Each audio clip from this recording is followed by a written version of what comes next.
This is pressure cover balance. This is expanding what we worked on this past week. The goal here is to continue to understand for the player what pressure is, what's cover, and what balance is, but also basically the five key principles of defending. So the first key principle defending is pressure. So this is a player coming to the ball. And pressure means that there's immediate chase towards the ball by a player, and they're communicating that they're doing it. I've got ball. I've got pressure. Their job is to try to theoretically deny or delay the player from making progress up the field so that their help can come back defensively and get them in a good position to help. Additionally, they're trying to get their body in a body position that funnels the player towards that cover position. The cover job is to basically act as an aid for the pressure person. So this would be the cover position here where I have my hand. And then balance basically means that you're spacing the field properly based on what's happening on the field. So we're going to add a third player to this activity, which is the balance player. We'll also add a third player to the passing formation at the top as well.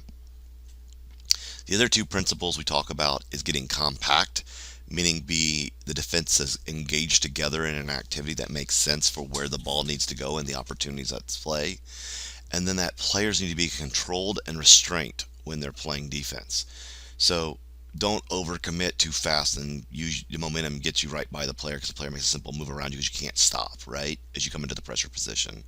And don't come in and immediately try to swipe your leg at the player as you come in to try to steal that ball because you're not showing restraint. Wait for the player to make a move, a mistake to happen, then step in defensively to make that steal.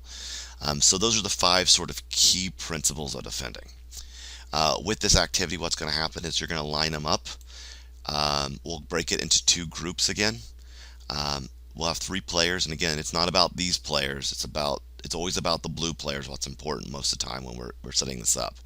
And so this player will wait, pressure position, cover position, and the balance position needs to be in a position where they can help over here, but also help over here because this player is not scary yet. So this player then will choose to make a pass, and the closest player to the ball needs to move into a pressure position, which in this case is actually this front player here. So they will move into pressure, they will move into cover, and this player will work their way back into a more balanced position on the field. As the ball comes here, this player becomes the pressure point, and we actually don't have balance. We have two covers because we have two players that could immediately impact the game based on it. So it's important for these people to be in a triangle back so that they can see the difference.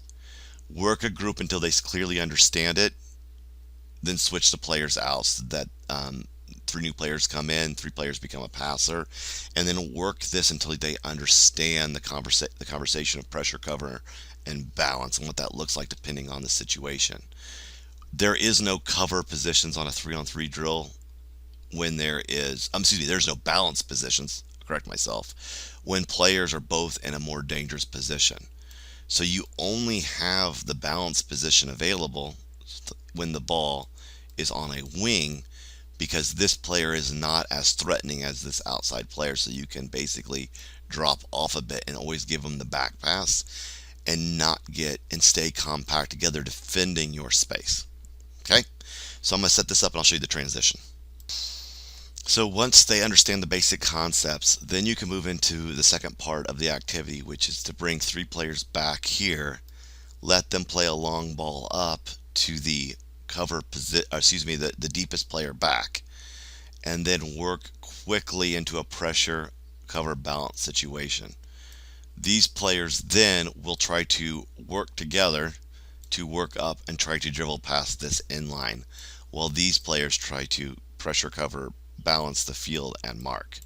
This field will be a little bit wider. We'll go to probably 15 yards. We were at 10 last time to accommodate the additional space, and we'll go to probably 20 yards along this length. It won't be exactly the dimension you're seeing here. I'm just doing that because these numbers are kind of bigger on the field.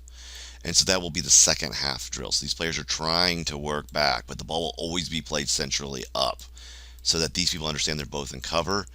Over here, coach them to keep a triangle shaped, use their width, right, as they move.